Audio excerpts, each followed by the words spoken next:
आज का ये कार्यक्रम प्रोफेसर सांवरलाल जी जाट साहब की महानता को प्रदर्शित कर रहा है। जाट साहब के इस महानता के कार्यक्रम में मैं चाहूँगा करमचंद जी सांवरलाल जी के बारे में।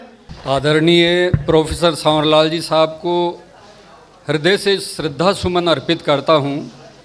माननीय सांवरलाल जी साहब जब प्रथम बार विधायक बने थे, आदरणीय बंधुओं, साथियों, आदरणीय प्रोफेसर साहब के कुछ संस्मरण हैं कि वो माटी से और गांव से कितना प्यार था उनको। एक बार की बात है 1999 की, उनको शादी के लिए निमंत्रण दिया था, सभी देते थे। तो शाम को शादी समारोह था गांव में, हमारा गांव है बरना किशनगढ़ के पास में।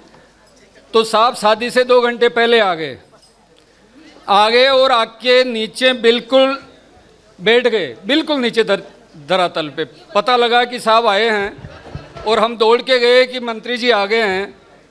फिर कुर्सी वगैरह लगाई तो साहब को कहा कि साहब ऊपर बैठो, आप तो मंत्री हो। तो साहब क्या कहते हैं, अरे मंत्री तो हाँ जट है, हाँ यार अटे तो साथ में यहाँ नीचे में बैठ। हाँ, मतलब एक सादगी की मूर्ति।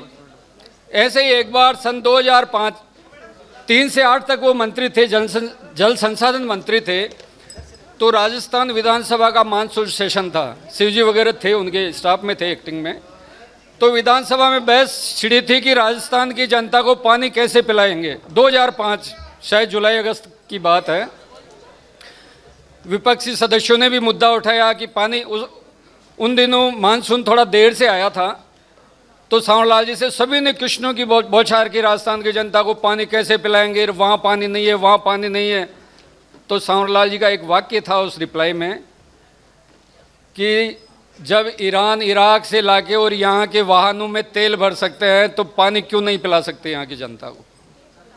पानी की समुचित व्यवस्था की और उन्होंने इतना व्यापक और बढ़िया प्रबंध किया कि गांव-गांव में चाहे हैंडपंप हो, चाहे टैंकरों के माध्यम से हो।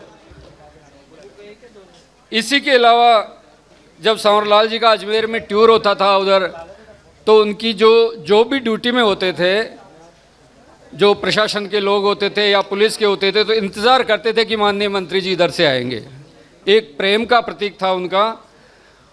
और एक सबसे बड़ी भावना उनके मन में रहती थी कि जो भी मेरे से मिले, जो भी मेरे घर पे आए, कहीं भी मिले, तो एक मुस्कान लेके वापस लौटे। एक बहुत बड़ी उनके मन में ये थी कि हर कोई मेरे से आए और मैं किसी का कुछ न कुछ काम करूं।